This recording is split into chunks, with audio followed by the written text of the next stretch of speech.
Pedro Sánchez, secretario general del PSOE, bienvenido al diario.es. ¿Cuál es el escenario que ve más probable en Madrid? ¿Que dimita Cifuentes o que Ciudadanos acabe apoyando una moción de censura que lleve a Ángel Gabilondo a la presidencia? Bueno, lo primero, buenos días.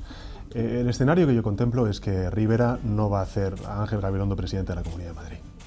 Creo que nos estamos fijando muy en una estrategia, una táctica electoral de Ciudadanos, de Rivera. Sabe perfectamente que los dos adversarios que van a contender y donde se va a dirimir las elecciones en mayo de 2019 es entre Ángel Gabilondo y Aguado, entre el cambio y el recambio, y en consecuencia no va a permitir que se consolide una alternativa de cambio en la Comunidad de Madrid. Lo que está haciendo Rivera es lo de siempre, es no dar una salida a Madrid en este caso, sino dar una salida al Partido Popular. Ciudadanos habla de una moción de censura con otro gobierno, no necesariamente con Gabilondo. ¿Hay posibilidades de que prospere una moción de censura con otro candidato de consenso? Insisto, es lo mismo. En realidad Rivera está haciendo con Gabilondo lo que Iglesias hizo conmigo. Otro favor al Partido Popular.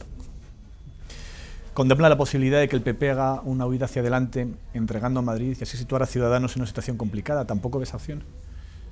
La veo difícil. Al fin y al cabo, son muchos intereses los que hay detrás del Partido Popular en la Puerta del Sol. Es evidente que la situación de Cifuentes es insostenible, ¿no? Para tener las patas muy cortas, la mentira ya anduvo demasiado.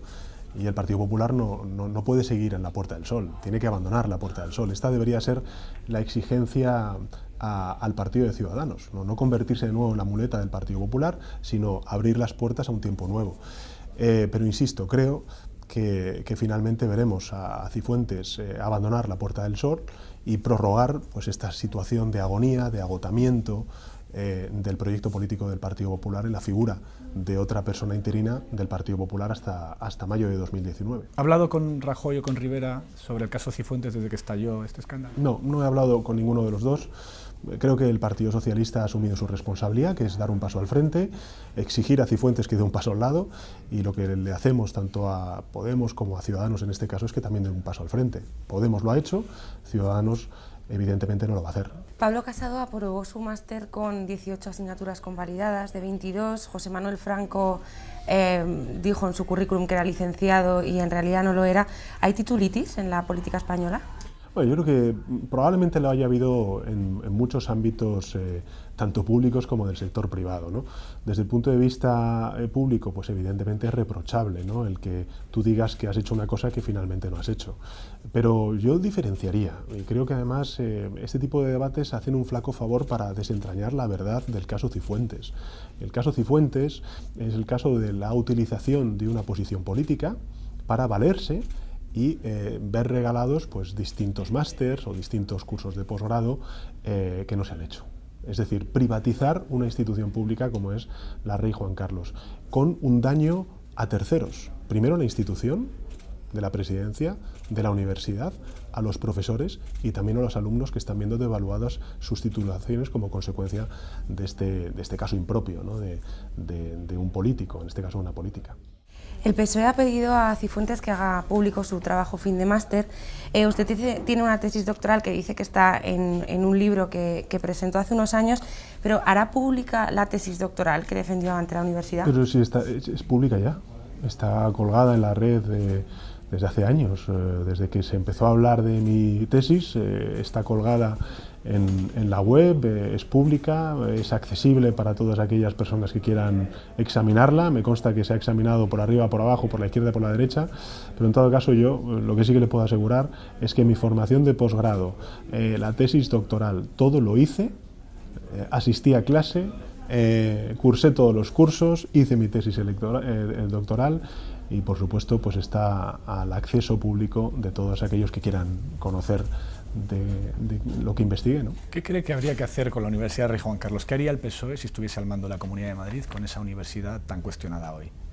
Bueno, yo creo que lo primero es abrir una investigación sobre lo que ha ocurrido en la Universidad Rey Juan Carlos, ver cuáles son los procedimientos para que estas cuestiones no vuelvan a ocurrir y sobre todo volver a recuperar el buen nombre de la universidad pública, ¿no? Algunos profesores incluso plantean una suerte de 155 en la universidad, una intervención que se salte la autonomía universitaria temporalmente para investigar a fondo y que sea el propio gobierno de Madrid, el que esté en ese momento, quien levante las alfombras y vea lo que hay ahí. ¿Le parece una buena idea? Hombre, depende de quién pilote esa situación. Si es un gobierno del Partido Popular, creo que no habremos avanzado en absoluto. Si es una persona como Ángel Gabilondo, como presidenta de la Comunidad de Madrid, que en fin conoce el mundo universitario, que es una persona respetada por el ámbito universitario, no solamente en Madrid, sino en España, creo que podría ser una solución, pero insisto, tiene que ser la propia universidad quien reconstruya el prestigio que ha ido perdiendo como consecuencia de estos escándalos. El primero fue el del famoso rector que plagió su tesis y sus investigaciones, y el segundo es este escándalo de la señora Cifuentes. No se ha mostrado muy optimista respecto a que la moción de censura salga adelante. ¿Por qué no lleva a cabo una negociación más discreta con Albert Rivera para que realmente Gabilondo pueda ser presidente? Bueno, porque yo creo que los ultimátums de Rivera, por utilizar el argot futbolístico, son un biscotto, ¿no? Son un apaño. Yo creo que el camino y el horizonte de este ultimátum que ha hecho el señor Rivera es simplemente hacer ver que las cosas cambian para que nadie cambie. Si saliese adelante una moción ahí, que ya dice que es improbable, ¿podría ser el germen para otras mociones de censura en el gobierno de España, o descarta completamente esa moción de censura que cada tanto le reclama Podemos? No, yo nunca la he descartado. Insisto, nosotros no descartamos hacerle una moción de censura a Mariano Rajoy. Es verdad que estamos viendo cosas interesantes de lo que está ocurriendo en Madrid, y es primero que Podemos ha levantado el veto a Ciudadanos. Es verdad que Ciudadanos no ha levantado el veto a Podemos en este caso, ¿no? Y probablemente esta sea la reflexión que se tengan que hacer ambos, porque al final, ¿qué es lo que ocurre? Ciudadanos no apoya la moción de censura que plantea Ángel Gabilondo porque necesita del apoyo de Podemos. Y Podemos no apoyó la investidura, que en realidad fue una moción de censura al candidato Rajoy, porque yo había acordado con Ciudadanos. En definitiva, al final, ambos creo que tienen que hacer una reflexión, porque si vinieron a regenerar la vida democrática en nuestro país, a reformar España, lo primero que tenemos que hacer es mandar al Partido Popular a la oposición. Por tanto, si ese veto ya no existe para Podemos, en tanto en cuanto se necesita el apoyo de Ciudadanos para lograr un cambio político en la Comunidad de Madrid, esperemos que se pueda hacer eso también en el Congreso de los Diputados. A día de hoy no parece visible, no parece verosímil, pero bueno, vamos a ver qué es lo que ocurre en los próximos meses. ¿Y qué condiciones tendrían que darse para que presentara esa moción de censura? En España dice... Sí, más allá de que Podemos levantara el veto a Ciudadanos, y bueno, que Ciudadanos se lo levantara a Podemos. Bueno, yo creo que ahora mismo hay síntomas muy evidentes de un gobierno que está asediado por los casos de corrupción, que afectan a muchas personas, altos dirigentes del Partido Popular, y singularmente también al actual presidente Rajoy, ¿no? Es evidente también que estamos ante un gobierno agotado. Y la prueba más evidente es que ha presentado los presupuestos para ser aprobados a mitad de año, y sin los apoyos parlamentarios necesarios para poder sacarlo adelante. Y es evidente que tampoco tiene respuestas para lo que está ocurriendo en Cataluña, o por ejemplo para responder a los casos de corrupción que le están afectando. Por lo tanto, sí que existen condiciones de un fin de ciclo, de un agotamiento de un proyecto político que ya dura demasiado, que tuvo que acabar hace 1 año y medio, cuando se produjeron las elecciones de diciembre de 2015 y de junio de 2016. No pudo ser, y por eso decimos que nosotros no descartamos la moción de censura, pero es evidente que hoy por hoy no se dan las condiciones para poder presentarla. La encuesta que ustedes manejan en Madrid les da un triple empate con Ciudadanos y con el PP, y a ustedes les deja con los mismos diputados que tienen. ¿Por qué no consiguen despegar en la Comunidad de Madrid? Bueno, subimos varios puntos. Creo que es evidente que Ángel Gabilondo ahora mismo está siendo visto no solamente por el electorado progresista de izquierda, sino también por un electorado moderado de centro, como una alternativa sólida, serena, que creo que es necesaria para recuperar el prestigio y la estabilidad en la Comunidad de Madrid, para abordar los cambios sociales que necesita nuestra comunidad. Pero a partir de ahí, hombre, el que el Partido Popular pase a ser tercera fuerza política y que el Partido Socialista sea la primera fuerza política en la Comunidad de Madrid, según los estudios demoscópicos que nosotros tenemos, pues hombre, nos invita al optimismo. ¿Adelantarán la elección del candidato o candidata al Ayuntamiento de Madrid aprovechando la coyuntura? eso creemos. A mí me parece que, por ejemplo, lo que ha ocurrido con Podemos y digamos un poco el rifirrafe que hay entre Rejón y Pablo Iglesias me parece desafortunado desde el punto de vista de la coyuntura, ¿no? Porque da la sensación de que están un poco a lo suyo y no a esta crisis tan grave que estamos viviendo en la Comunidad de Madrid. Nosotros será en el mes de otoño, noviembre, cuando digamos desvelemos la propuesta política para la Ciudad de Madrid, ¿no? Es evidente que Ángel Gabilondo, y además él lo quiso desde el primer momento, ser de nuevo el candidato a la presidencia de la Comunidad de Madrid, y lo que sí que le puedo garantizar es que vamos a presentar un tándem ganador. ¿Un tándem de un hombre y una mujer? La ciudadanía, sí. La ciudadanía va a ver en la propuesta del Partido Socialista una propuesta ganadora, de un partido que se compromete con la Comunidad de Madrid, con la Ciudad de Madrid, y que necesita un cambio. ¿Será Beatriz Corredor su apuesta?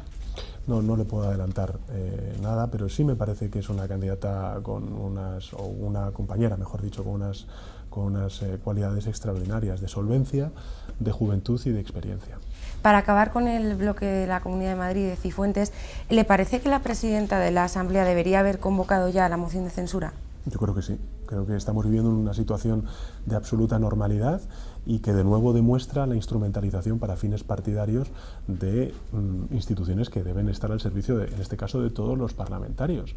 El que no se haya convocado y se haya fijado la fecha de la moción de censura no demuestra más de la guerra soterrada y que existe ahora mismo entre Génova y la Puerta del Sol para saber exactamente cómo se va a finalizar esta crisis. Pero en todo caso creo que los tiempos parlamentarios deberían estar fijados ya. ¿Es posible que si Rajoy no saca adelante los presupuestos y tampoco se somete a una cuestión de confianza que usted le reclama, es posible que veamos en ese caso la moción de censura de la que hablábamos antes? Bueno, son muchas hipótesis las que usted pone encima de la mesa. Primero hay que ver porque aparte le diré, es que son actores que no depende su decisión de la nuestra, ¿no? Es decir, ahí está Ciudadanos, que ya claramente se ha erigido en portavoz del Gobierno en materia presupuestaria, está el Partido Nacionalista Vasco, que está lanzando señales de que está dispuesto a negociar cuando se levante el 155, en fin, paso a paso. Nosotros hemos planteado el horizonte más inmediato y es, oye, nosotros no vamos a apoyar unos presupuestos que representan, digamos, una involución social, que son unos presupuestos ideológicos, que son antisociales, y a partir de ahí veremos paso a paso cuáles son los escenarios que se están dando. En todo caso, nosotros, ¿qué es lo que consideramos? Que un gobierno no puede perder la sana costumbre de aprobar sus presupuestos, que gobernar no significa residir en el Palacio de la Moncloa, sino hacerse cargo de los problemas reales de la ciudadanía y por tanto no conviene bunkerizarse, ¿no?, como está haciendo Rajoy. ¿Cree que habrá un adelanto electoral? Depende del presidente del Gobierno. Yo creo que el presidente del Gobierno no es amigo, ¿no? Y en esto tenemos experiencia todos, no digo yo, sino el conjunto de españoles, de grandes innovaciones políticas, ¿no? Le gusta vivir en la prórroga. Yo creo que en ese año de crisis que tuvimos institucional, ¿no?, de crisis de investidura, pues le cogió el gusto a gobernar en funciones y continúa gobernando en funciones. Yo creo que si uno mira cuáles son los problemas que tiene este país, la crisis territorial, la desigualdad o la precariedad o la corrupción, como estamos viendo, el presidente del Gobierno en esto parece más vivir a costa de la prórroga y le gusta estar en funciones. En sus presupuestos alternativos plantean que hay 8.000 millones que vienen de unos ingresos de mejorar los salarios y del incremento del empleo en España. ¿Se han pasado de optimistas? No, al contrario, por puntualizar, Inés, lo que nosotros planteamos de 8.000 millones de euros son 2.500 millones de ahorro, 1.500 millones de euros de lucha contra el fraude fiscal y el resto lo que planteamos es una recaudación mayor en el impuesto de sociedades, subiendo el tipo efectivo a los grandes grupos empresariales de este país que tienen un impuesto de sociedades muy bajo, por debajo del 10%, y que implicaría una recaudación mayor. Para que te hagas una idea, para que os hagáis una idea, ahora mismo el impuesto de sociedades recauda menos de lo que recaudaba antes de la crisis. Y eso tiene mucho que ver con los regalos fiscales que este gobierno ha dado a los grandes grupos empresariales de este país, ¿no? Por tanto, lo que planteamos es una reforma fiscal progresiva y progresista, ¿no?, Y a partir de ahí, hombre, esos 8.000 millones de euros es lo que en principio dijo Rivera que había pactado con el gobierno para poder aprobar los presupuestos. Lo que pasa es que nosotros demostramos que se pueden hacer otras cosas de distinta manera, cumpliendo con los objetivos de déficit y reduciendo la deuda pública. Por ejemplo, resolver el déficit de la seguridad social, por ejemplo, aumentar en un 30% el presupuesto en educación, para que, por ejemplo, haya 106.000 plazas nuevas de 0 a 3 años, o, por ejemplo, planteando la igualdad de género entre hombres y mujeres con el permiso de paternidad a 6 semanas, ¿no? Vamos a hablar ahora de Cataluña. La última vez que estuvo usted aquí, en esta entrevista, en el diario.es, en una entrevista, acababa de pactar con Rajoy el 155 a cambio de su compromiso de abrir una propuesta para la reforma constitucional. Han pasado 6 meses y todo parece estar parado. ¿Da por perdida la posibilidad de esa reforma constitucional en esta legislatura? Pues fíjese, yo en esto he de decirle que a quien le reprocho, y no soy yo una persona que defienda en absoluto a Mariano Rajoy, pero a quien reprocho precisamente el que esa comisión ahora mismo pues, no esté funcionando como debiera, es a Unidos Podemos y a Ciudadanos. El Partido Popular en esta cuestión sí ha cumplido su compromiso. Está trabajando en la comisión del modelo territorial. El plazo que nos hemos dado es de 6 meses, es decir, que en junio o julio acabaríamos los trabajos parlamentarios y que en el próximo periodo de sesiones se abriría la subcomisión de reforma constitucional. Ese es el acuerdo que yo obtuve con Rajoy, que se planteó a la hora de aplicar el 155 y en consecuencia ese es el calendario que se va a cumplir. 6 meses para la Comisión de Política Territorial y luego abrir la subcomisión de reforma constitucional, no solamente para tratar el tema territorial y otros muchos que se tienen que tratar, como son los de derechos, libertades, que tienen que ser reconocidas en la Constitución. Ahora, me parece un error el que Unidos Podemos y Ciudadanos pues hayan renunciado a la posibilidad de, ya no digo de plantear su propuesta para reformar España y resolver uno de los principales problemas que es el territorial, sino hasta incluso parlamentar, ¿no? Pero es cierto que el PP abrió esa comisión y participó en ella, pero todos sus líderes en distintas declaraciones han dicho que no ven posibilidad alguna de ninguna reforma, que era algo que en aquel momento no decían. ¿En eso se siente decepcionado por el Partido Popular, que ante la situación de Cataluña no aborde la más mínima reforma? Bueno, yo eso siempre lo he reprochado del Partido Popular y en particular del presidente del Gobierno. Siempre he defendido, o he reprochado, mejor dicho, que Rajoy ha pretendido gobernar España con Cataluña dentro de España, pero sin contar con Cataluña, y que ha irresponsablemente alimentado el conflicto territorial. Y, por supuesto, haberse escondido detrás de las togas y no haber planteado una solución política. Pero, insisto, el Grupo Parlamentario Popular está trabajando en la comisión sobre el modelo territorial. Yo creo que el problema que tiene ahora mismo el Partido Popular es un dilema. Se encuentran ante una encrucijada, ¿no? La encrucijada es su responsabilidad institucional de dar una respuesta política a una crisis territorial de enorme trascendencia que está paralizando la política española, o competir por el electorado más conservador con un discurso recentralizador con Ciudadanos. En muchas ocasiones cuando se dice, no, Ciudadanos está haciendo un discurso de centro, no, Ciudadanos está haciendo un discurso ultraconservador en lo territorial, recentralizador, neoconservador.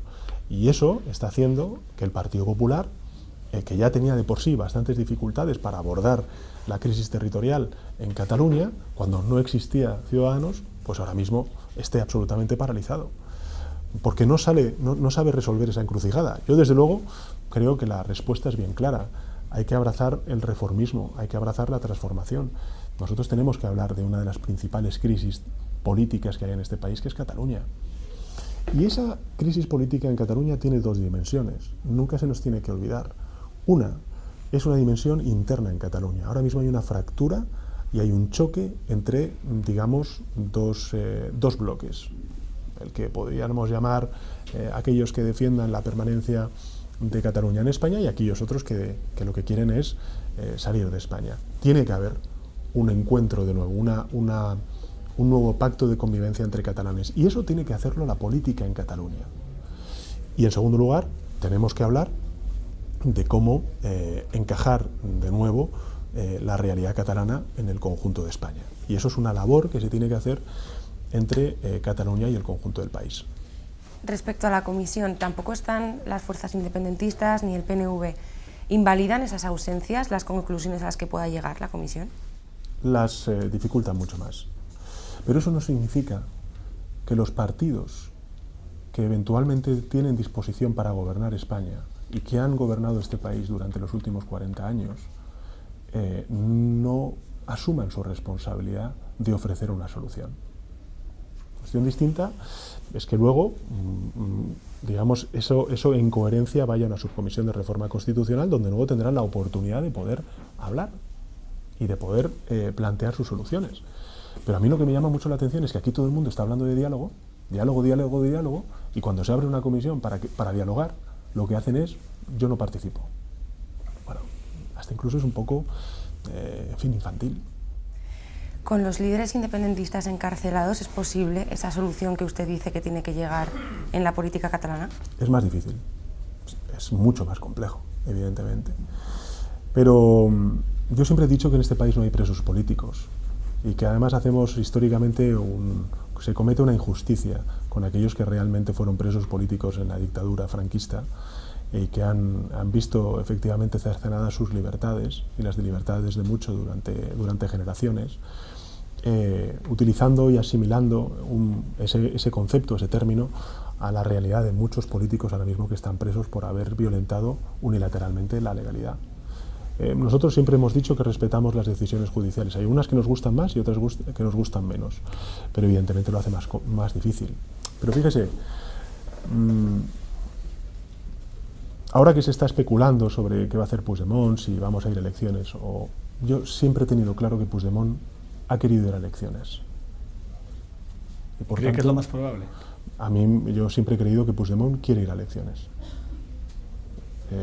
Desde el primer minuto lo tuve claro. ¿Por qué? Porque Puigdemont lo que quiere es desestabilizar la política catalana y desestabilizar la política española. Y eso tiene que hacer reflexionar a Esquerra Republicana y al PDeCAT de Cataluña.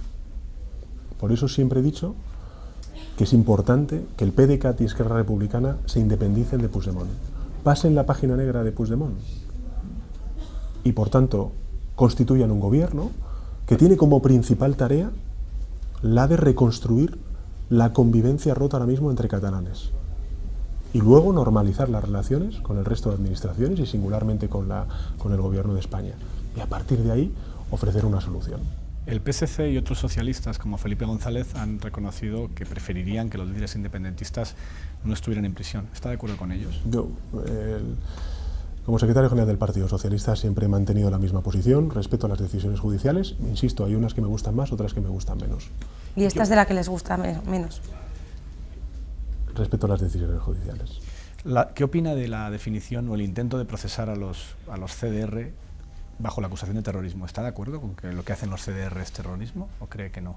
Pues fíjese, respeto las decisiones judiciales que creo que efectivamente trasladaron una visión, yo creo que acorde con el sentir de muchos, entre los que yo me incluyo, de que hay que respetar las libertades y en ese necesario equilibrio con la seguridad, ¿no? Usted respeta las decisiones judiciales, pero su partido forma parte del Poder Legislativo. Una de las cuestiones que utilizó la Fiscalía para intentar procesar por terrorismo a los CDR es una reforma que hicieron ustedes con el PP. ¿Se arrepiente de esa reforma? No es que me arrepienta, porque creo que esa reforma se hizo al calor de una realidad muy diferente a lo que estamos viviendo en Cataluña, y es el terrorismo yihadista. Por tanto, creo que lo importante, por supuesto, es la ley, pero también la lectura que se hace de esa ley, ¿no? Pero es que esa reforma se ha utilizado para los CDR o para los tuiteros, para ese proceso. Y nosotros, desde luego, en estas cuestiones nos hemos mantenido siempre firmes. La libertad de expresión es un derecho sagrado, constitucional, y desde luego el Partido Socialista, ante la duda, siempre se va a situar en la defensa de la libertad de expresión. Y si eventualmente hay que hacer modificaciones legislativas para garantizar que esa libertad de expresión se mantenga y se asegure o se blinde, por utilizar una expresión mucho más compacta, pues el Partido Socialista la hará. Y respecto a la decisión judicial de la justicia alemana de negar la extradición de Puigdemont porque no ve rebelión, o al menos no aceptarla por el delito de rebelión. Bueno, vamos a ver, ha habido ayer una reunión de los fiscales en La Haya, tanto alemanes como españoles. Vamos a ver qué es lo que ocurre, ¿no? Yo en todo caso sí que creo que Puigdemont tiene que rendir cuentas ante la justicia española. Y yo creo que lo hará antes o después. ¿Pero no cree que se equivocó el Supremo al intentar buscar un delito de rebelión que los jueces europeos no están viendo? No solo los alemanes, también tuvieron problemas y parece que lo van a tener en Suiza y en Bélgica. Insisto, creo que son los jueces los que tienen que digamos, hacer el camino de la vía judicial, y nosotros lo que siempre hemos reprochado es a este gobierno el no haber articulado soluciones políticas, que evidentemente ahora mismo son mucho más complejas, alimentan el victimismo del independentismo, y evidentemente lo que tenemos que hacer es poner encima de la mesa una solución política, ¿no? Ha dicho que Puigdemont quiere elecciones. ¿El tiempo va corriendo? ¿Cree que habrá elecciones en Cataluña de nuevo en julio? Si depende de Puigdemont, sí. Pero, insisto, la apelación que a mí me gustaría hacer es al sentido común de Esquerra Republicana y del PDeCAT. Porque si no lo hacen, mucho me temo que Puigdemont al final pues, se hará con todo el espacio de ese nacionalismo en Cataluña. Y eso será malo también para ellos. Si hay unas nuevas elecciones, ¿debe ser Miquel Iceta el candidato del PSC? Si me pregunta a mí, en fin, como secretario general del Partido Socialista, a mí no me cabe duda. Yo le diría que sí. Creo que su propuesta política hoy es más necesaria que nunca. ¿Por qué no han apoyado la propuesta que hizo de hacer un gobierno de concentración en Cataluña para salir de esta situación? Yo creo que en política, en muchas ocasiones el momento es muy importante. Es tan importante hasta incluso como la propuesta.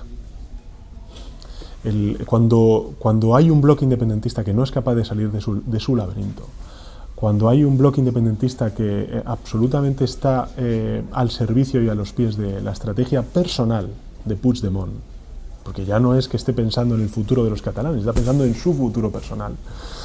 Yo creo que lo importante es exigir a ese bloque independentista que salga de su laberinto, que forme un gobierno para una legislatura autonomista, que vuelva a la legalidad constitucional y que empiece a hacer esas dos tareas. Una, la de reconstrucción de la convivencia dentro de Cataluña, y dos, la de normalización y reforma vía diálogo para encontrar una solución política entre Cataluña y el conjunto del país.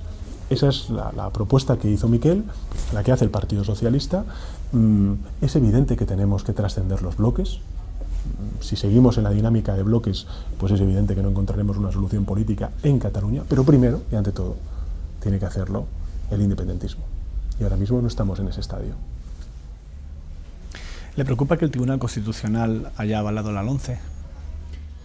Me preocupa la lectura regresiva y conservadora que en algunas ocasiones se emanan de esas sentencias. Desde luego, creo que no representan ni el espíritu ni los valores que a nuestro juicio emanan de la Constitución, la segregación por sexos de la educación. Nosotros no estamos en contra de que haya colegios privados que defiendan sus modelos educativos. Lo que sí que estamos en contra es de que se utilicen recursos públicos precisamente para financiar ese tipo de educación. ¿Por qué no han logrado alcanzar un acuerdo con Ciudadanos en el Congreso para derogar la LOMCE? Bueno, Ciudadanos tiene un modelo educativo probablemente mucho más semejante al del Partido Popular que al del Partido Socialista. Ciudadanos ha apoyado o está apoyando unos presupuestos generales del Estado que sitúan la inversión en educación pública por debajo del 3,8% del Producto Interior Bruto, cuando la comunidad educativa y el Partido Socialista lo que estamos pidiendo es que se sitúe en el 5% del Producto Interior Bruto. Es decir, hay un problema evidente de compromiso con la educación pública por parte de Ciudadanos. Pero el Gobierno el otro día, la semana pasada, les ofreció ese 5% del Producto Interior Bruto para educación. ¿Volverán a sentarse en la mesa del pacto educativo? Bueno, primero hay que ver si todo esto no es más que una cortina de humo para intentar tapar el cómo se está instrumentalizando la universidad pública, la educación pública por parte de los gobiernos del Partido Popular, volviendo al caso Cifuentes. Porque no resulta más curioso que ver al ministro de Educación en pleno escándalo Cifuentes hablar de estas cuestiones. Y en segundo lugar, nosotros ya negro sobre blanco. Las cifras los compromisos presupuestarios, en cuántos años, qué modificaciones van a hacer al anteproyecto de ley de presupuestos generales del Estado, y si todo eso lo tienen claro, y a nosotros y a la comunidad educativa nos resulta factible y creíble, pues no tendremos ningún problema en volver a sentarnos. Pero, insisto, con garantías. Pero para llegar a ese escenario no deberían estar sentados en la mesa del pacto educativo. Yo creo que el Gobierno de España lo que tiene que hacer, vamos a ver, para hacer un relato un poco que nos acordemos de todo lo que ha ocurrido, ¿no? Vamos a ver, el pacto educativo tiene tres patas. Tiene la pata política, que es la que se tiene que hacer en la comisión educativa, tiene una pata social con la comunidad educativa, con la cual el Gobierno todavía no ha hablado del pacto educativo, y tiene una pata territorial, que es lógicamente la de las comunidades autónomas con las cuales el Gobierno tampoco ha hablado. Es decir, de las tres, con dos no está cumpliendo. Y en la política, nosotros lo que recibimos antes de levantarnos de la mesa fue un papel con una propuesta de financiación de la inversión en educación pública que recuperaba los niveles de 2009 en 2028, es decir, 20 años. Este era el planteamiento que hacía el Gobierno de España. Si el Gobierno de España nos traslada una propuesta de financiación que nos sitúa en el 5% del Producto Interior Bruto, nosotros nos volveremos a sentar en el pacto educativo. No le quepa duda, pero es que todavía no hemos recibido más que declaraciones del ministro de Educación. No he visto todavía ningún papel, ni por supuesto nos han enviado ningún papel mejorando esa financiación. Con lo cual, alguna garantía más necesitamos, además de la palabra del señor Méndez de Vigo, ¿no? Si no hay presupuestos y el Gobierno lleva al Congreso la subida de las pensiones, ¿el PSOE lo apoyará? Bueno, nosotros siempre hemos dicho que en la subida de pensiones que está planteando el Gobierno de España, no nos parece mal que se suban 3% las pensiones mínimas, que se suban las pensiones más bajas por encima de la inflación, pero que no resuelve el problema. Esto es un parche y que las pensiones son un derecho, no son una mercancía, porque la propuesta que está haciendo el Gobierno de España poco menos significa que los pensionistas se van a tener que manifestar de nuevo el próximo año para ver elevadas sus pensiones por encima del 0,25%. Es decir, estos presupuestos no quitan la dictadura del 0,25% a los pensionistas. Y dos, lo he dicho en muchas ocasiones, fondo y forma en democracia son importantes, son vitales. Y desde luego un gobierno que no apoya sus presupuestos es un gobierno que está agotado. Y la legislatura está acabada. Y por tanto, el Gobierno de España y Rajoy, por sus intereses personales y partidarios, tratará de estirar como el chicle su legislatura. Pero si no aprueba los presupuestos, este Gobierno lo que tiene que hacer es someterse a una cuestión de confianza, y si no la pasa, pues habrá que llamar a los españoles a las urnas. Esto es así. ¿Cómo está la situación de unidad en el PSOE? Da la impresión de que el intento que hizo en la Escuela de Gobierno por recomponerla no acabó siendo unitario. Hubo muchas ausencias importantes. Hubo también presencias. En fin, es también un poco donde se ponga el foco. Es evidente que hubo ausencias notables y no pretendo negarlo, no pretendo negar la evidencia. Yo creo que el Partido Socialista en el 39 Congreso habló claro y alto, la militancia, decidió cuál era el rumbo que quería para la organización, de volver a situarse en la izquierda, de situarse como una alternativa de gobierno al Partido Popular, con un nuevo liderazgo y con una nueva ejecutiva federal y con una nueva propuesta política. Las puertas están abiertas y todos tenemos que hacer porque el Partido Socialista esté unido, pero mi responsabilidad es mirar hacia afuera y ganarme la credibilidad y la confianza de los ciudadanos. ¿Le justificó Susana Díaz su ausencia? No me la justificó, pero bueno, la justificó públicamente diciendo aquello de que tenía agenda. ¿Ha hablado con ella desde entonces? Sí, he hablado. ¿Y de qué habla? Pues hablamos de política, de las cosas que pasan en Andalucía, de las necesidades que se tienen, por ejemplo, de financiación, que se va a reunir dentro de poco con el presidente del Gobierno. En fin, trató de hablar con todos los presidentes y secretarios generales territoriales, ¿no? Pero es evidente, somos una gran organización, somos una organización de izquierdas, debate siempre va a haber, pero, en fin, estas son las virtudes y también pues, las consecuencias de ser una organización profundamente democrática como es el Partido Socialista. ¿Hará campaña en Andalucía? Por supuesto, haré la campaña que me pondré a las órdenes del comité electoral, tanto federal como autonómico, ¿no? Pero yo sí que creo que tenemos, en fin, por los datos que nosotros estamos manejando, tenemos una opción muy ilusionante de convertirnos después de 16 años, desde 2003, en la primera fuerza política en las elecciones municipales y en las elecciones europeas. Y ese es el objetivo que tiene el Partido Socialista. ¿Ejercer de líder de la oposición sin estar en el Congreso es una dificultad añadida? Es una realidad. El otro día, Margarita Robles, en la Junta de Portavoces, abroncó a Ana Pastor porque considera que está dilatando el proceso de renovación en Radio Televisión Española. ¿Por qué creen esto? Hombre, no hay más que encender la televisión y poner el telediario de Televisión Española. Han pasado más de 6 meses desde que se aprobó la ley para renovar Televisión Española y la cúpula sigue siendo la misma. Uno de ellos es el presidente de Radio Televisión Española, es una persona que aparece en los papeles de Bárcenas y que sigue ahí. ¿Creen que han hecho lo suficiente desde el PSOE para forzar esa renovación? Bueno, fíjese, impulsamos la proposición de ley, nos sentamos con Podemos y con Ciudadanos para acordar un reglamento para el famoso concurso que permita la renovación del Consejo. Y ahora en lo que estamos es en que el Gobierno, en este caso la presidenta de la Cámara, desbloquee una situación absolutamente inédita, y es no dar cauce a, bueno, pues a decisiones que ha tomado la Cámara de manera mayoritaria, ¿no? ¿Comparte la preocupación de los trabajadores que están denunciando en Televisión Española internamente lo urgente de esa renovación? No solamente lo comparto, sino que lo sufro. Se les ha llegado a acusar de no querer concurso público porque había llegado a un pacto con el PP para elegir al candidato de Televisión Española. ¿Fue así? No es verdad. Nosotros hemos impulsado ese concurso con el resto de grupos parlamentarios.